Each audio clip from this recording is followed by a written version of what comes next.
All right, buckle up because today we're diving into one of the most complex and consequential relationships on the planet, Mm. the dynamic between the European Union and China. Absolutely. Think about it. These are two absolute global powerhouses. Yeah, and they're actually each other's largest trading partners in goods. It's this massive, evolving interplay of, cooperation, fierce competition. And what's increasingly being called systemic rivalry. Exactly.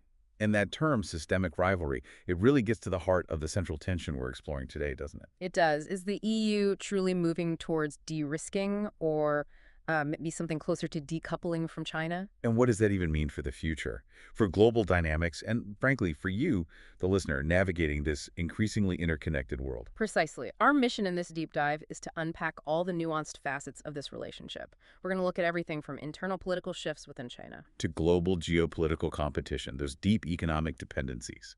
and even how people in Europe and China genuinely perceive each other. The goal is for you to walk away with a clear understanding of what's truly important in this intricate global dance and why it absolutely matters.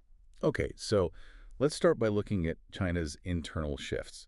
What's going on inside China and how's that shaping its behavior? Well, over the last decade or so, China's political environment has become noticeably more closed, more authoritarian. Right. We've seen a growing influence of ideology, nationalism, and unfortunately, a concerning increase in serious human rights violations. And what's striking here is how the current leadership under Xi Jinping has really reinforced the party's dominance, isn't it? Dramatically so. It's not just about control at the top. We're talking about the party extending its reach into virtually all aspects of political, economic, and social life. So things like private companies, too. Oh, yes. Embedding party cells into private companies, media organizations, even universities, it ensures the party's directives, permeate everything. This kind of pervasive influence is a fundamental shift.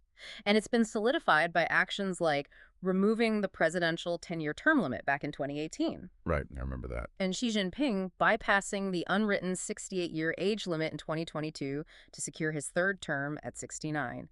Plus, that long-running anti-corruption campaign launched way back in 2012. Which was also used pretty effectively to consolidate power, wasn't it? Very effectively, yes. It served multiple purposes. So with this picture of an increasingly centralized and, well, assertive China, what does this actually mean for China's future trajectory? I know some sources outline potential scenarios. Yeah, they're almost like extreme frames to help us think about it. There's the idea of a Taiwan-like democratic shift, though honestly that's seen as very unlikely. Concerns about potential instability play a role there. Okay, what else? Then there's a Singapore-like path, highly controlled but economically prosperous. Uh-huh. On the darker side, you have a Russia-like scenario where increased repression at home leads to a more aggressive foreign policy, maybe driven by internal decline. And the most extreme. A North Korea-like scenario, totalitarian control, isolation. But it's really important to remember these are just theoretical extremes.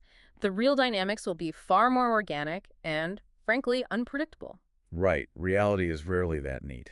Exactly. And if we connect this internal tightening to the global stage, it's clear China's external behavior has indeed become more assertive, at times even confrontational. And that trend could continue, especially if domestic challenges mount.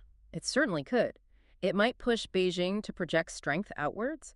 We've definitely seen an escalation of Beijing's political interference tactics within Europe itself. Like what specifically? Well, things like cyber attacks, pretty sophisticated disinformation campaigns. Right.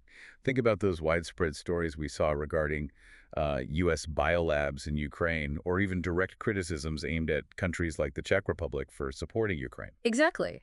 And they're even actively using foreign influencers on Western social media platforms to push back against human rights criticisms. And the data scraping, targeting national stakeholders. Yes, those reports are concerning too. But what's perhaps most striking here, maybe most concerning, is that despite the multifaceted nature of these activities, EU diplomatic talks and high-level summits haven't always consistently reflected the full level of threat posed by China as an interfering actor within Europe. That's interesting. Why do you think there's that disconnect? The EU has become more direct on human rights and economic coercion lately? It has, absolutely. Okay. But a clear, unified signal specifically about China as an interfering actor within Europe hasn't always reached the highest levels of political communication. So a lack of consistent messaging at the very top. It seems that way sometimes, and that lack of consistent messaging, despite the evidence, can be a real vulnerability. That really highlights the fundamental differences at play here, doesn't it? Which brings us right to the core of their competition. Values, human rights, and the battle for global influence. Precisely. Human rights remain a central point of tension. We're talking about the ongoing abuses in Xinjiang, Hong Kong, Tibet. And Beijing's incredibly assertive pushback against any criticism. Fiercely promoting its own perspectives on values, yes. And a key point here is the complete breakdown of formal human rights dialogue for a while. Think of the sanctions. Exactly. Mutual sanctions, the EU sanctioning Chinese officials in 2021, and China's swift retaliatory sanctions on members of the European Parliament, they effectively froze these dialogues between 2019 and 2023. Wow. Virtually impossible engagement. That's how officials described it. And it really underscores a core philosophical difference. China fundamentally defines human rights as centering on economic development, poverty alleviation. Which is a stark contrast to what China calls Western political and civil human rights. It's a very different lens, yes. And this clash isn't just bilateral, right? It Yeah. plays out globally. Absolutely. In the broader competition for influence, China has significantly increased its presence and financial contributions across international organizations, especially within the UN system. Holding leadership positions in agencies, contributing more financially. Yes, they're now the second largest financial contributor to the UN budget. And it goes beyond just money. How so? China actively works to insert its own distinctive slogans and concepts into UN documents, persuading other countries to adopt this language. Phrases like joint contribution, mutual benefit, win-win cooperation. Community with shared future. They're Yeah. becoming more prevalent. Meanwhile, the Global West groups like the G7, NATO, they're focusing more on China too. Increasingly so, yes. The G7, for instance, has openly denounced China's malign practices and economic coercion. And NATO. NATO now formally views China as a rival, one that challenges its interests, security, and values through political, economic, and even military means. It's a significant shift for the alliance. Which brings us neatly to the battle for development models, another fascinating area of global competition. China's Belt and Road Initiative, the BII. Launched back in 2013, yeah. This massive infrastructure and investment program, it's been perceived in so many ways, hasn't it? Grand vision, potential debt trap, strategic brand. All of the above, depending on who you ask. And in direct response, the EU launched its alternative. The Global Gateway Initiative. Right. And this isn't just symbolic. It's a pledge of significant investments. For example, EUR 10 billion for ASEAN by 2027, focusing on areas like clean energy, digital infrastructure, education. So the EU wants to deliver concrete results, not just look like it's competing. That's the explicit goal. Demonstrate tangible benefits, offer a different, perhaps more sustainable model. Okay, let's make this more concrete. Let's zoom in on a couple of real-world case studies. Southeast Asia first. Good idea. China has incredibly strong, long-standing economic and historical connections there. It's been ASEAN's largest trading partner since Well, 2009. there's not all smooth sailing, right? Yeah, The South China Sea dispute. absolutely. Those are ongoing tensions. China's assertive actions, like ignoring that 2016 international ruling on its vast nine-dashed line claims, continue to create regional friction. But despite China's huge economic influence, many countries there actually prefer the EU as a sort of third party. That's what the analysis suggests, yes. It's seen as a strategic way to escape the perceived bipolar contest between the US and China. Interesting.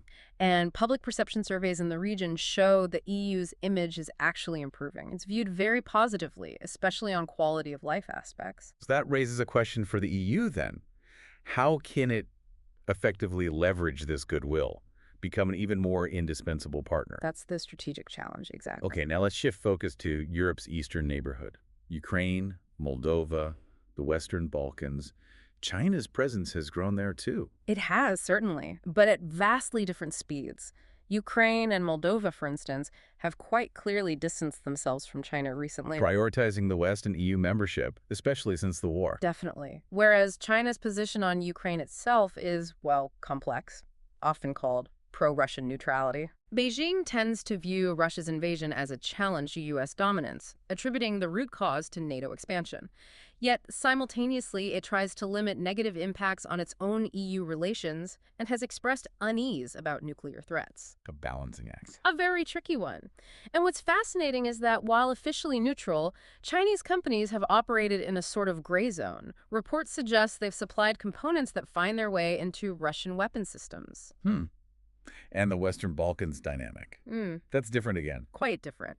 While countries like Albania and North Macedonia are aligning very strongly with Euro-Atlantic integration, Others like Serbia and Bosnia and Herzegovina are expanding cooperation with China significantly. massively. Serbia, for example, has seen over EUR 4 billion in Chinese investment since 2014. And these Chinese projects are seen as attractive alternatives, maybe easier terms than Western finance. They're often perceived that way, yes. Lower conditionality, perhaps. Which sounds appealing on the surface, but it can lead to long-term issues around transparency, debt sustainability, governance. Right. Okay, all these complex dynamics, they bring us to the heart of the EU's current strategic thinking. De-risking in that pursuit of strategic autonomy. Exactly. Let's start with the economic security imperative. The EU's growing dependencies on China have fundamentally shifted their economic relationship. From complementary to direct competition. Precisely. China's industrial policy is explicitly designed to achieve global leadership in high-tech industries, solar panels, lithium-ion batteries, electric vehicles. They're making a deliberate play for global dominance in these key sectors. Absolutely. And here's where it gets really interesting. China has, at times, very overtly weaponized trade. Using dependencies for political aims. Yes. We saw a stark example in 2010 with the reported stoppage of rare earth exports to Japan during a dispute. More recently, the significant pressure on Lithuania over Taiwan. Okay, so against that backdrop, the EU proposed its de-risking approach in 2023. Correct. And it's crucial to understand this is distinct from decoupling. Right, not cutting ties entirely. No. It's about actively mitigating and managing specific risk where dependencies become vulnerabilities. The consensus is for a targeted approach, not broad disengagement. So what does this de-risking actually look like in practice for the EU? I gather it's a kind of three-pronged strategy. That's a good way to put it. First, there's promote. Think of it as offensive de-risking. Strengthening the EU's own competitiveness. CHIPS Act, Green Industrial Plan. Exactly, building up internal capabilities. But the big challenge here is balancing this with avoiding protectionism and keeping the single market coherent. And there are imbalances there. Well, interestingly, the lion's share of emergency state aid, designed to help industries, went mainly to just two countries, Germany and France. It highlights disparities in how EU members can actually support their own companies. Okay, prong two. Protect, or defensive de-risking, measures designed to shield the EU from external risks. Like the FDI screening, investment screening. Yes, the Foreign Direct Investment Screening Mechanism, the 5G toolbox for secure telecom networks, the new anti-coercion instrument. That's the legal muscle against trade being used as a weapon. Essentially, yes. And they're even considering outbound investment screening for dual-use technologies, scrutinizing EU investments going out that could have military applications. But the challenge here is getting everyone on board. Consistent implementation. That's a major hurdle. Policy coordination. You see it with 5G, for example. Some countries still rely heavily on Huawei hardware. Others have completely shunned it. How unified can the EU truly be with such divergent approaches? That's a critical question. And the third prong. Partner.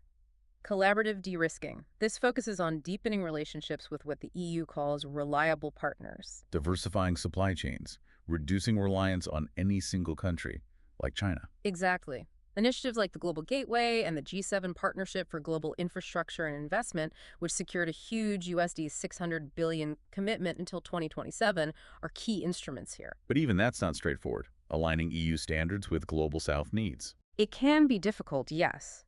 Aligning the EU's high sustainability and governance expectations with the development needs and priorities of partner countries requires careful diplomacy. And this whole discussion feeds into that bigger idea of strategic autonomy. It does. The EU's ambition to operate more independently in key policy areas. And China's view on that is interesting, isn't it? It is.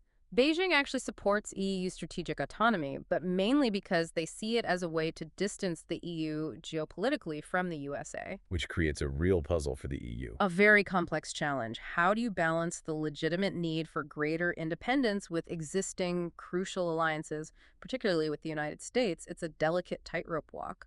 Okay, finally, let's touch on public perceptions. Hmm. Because how people feel about this relationship really matters, doesn't it? Immensely. And what's clear is that European public opinion towards China has become increasingly negative. And it's driven more by values than economics. Far more by perceptions of China's political values and human rights record than by its foreign policy or even its economic importance, yes. The data shows a real shift.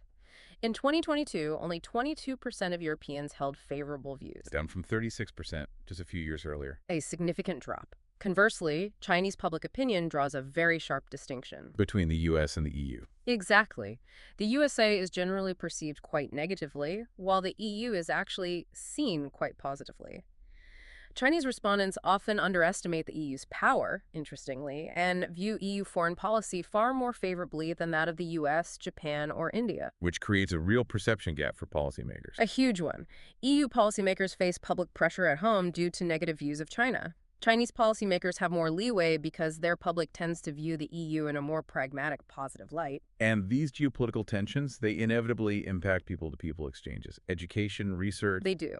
While EU-China research collaborations have actually increased in some areas, there are undeniable risks. Such Concerns related to Chinese party-state control, potential use of research insights for military purposes or internal repression, espionage, even self-censorship among EU researchers working on sensitive topics. So the need is for a very targeted, careful approach, avoiding broad restrictions. That seems to be the consensus. It's a really delicate balance, ensuring collaboration where it's beneficial, but always with eyes wide open to the risks. Because the EU does stand to benefit from China's tech prowess in some areas. Yeah. Green energy, biotech. Certainly, but it absolutely requires that nuanced strategy, carefully balancing potential benefits against the risks, ensuring cooperation remains targeted and doesn't compromise fundamental values or security interests.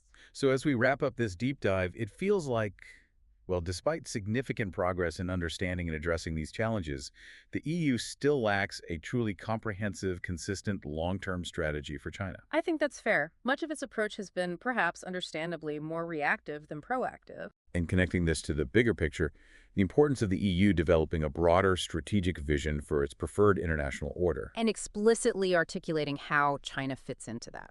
That seems crucial. Moving beyond just describing the relationship with that partner, competitor, systemic rival triptych. Exactly. A real strategy would articulate core goals and outline a tangible plan to achieve them in this complex global environment. It's about shaping the future, not just reacting to it. So, as you, our listener, reflect on this incredibly intricate global dynamic, here's a final thought to consider. How can the EU effectively balance these inherent complexities, embracing necessary cooperation where it makes sense, while robustly protecting its values, human rights, economic security? Yeah. How can it do all that to truly shape global outcomes in the decades ahead? What stands out to you as the single most critical challenge, or perhaps the biggest opportunity in this ongoing, fascinating deep dive into EU-China relations?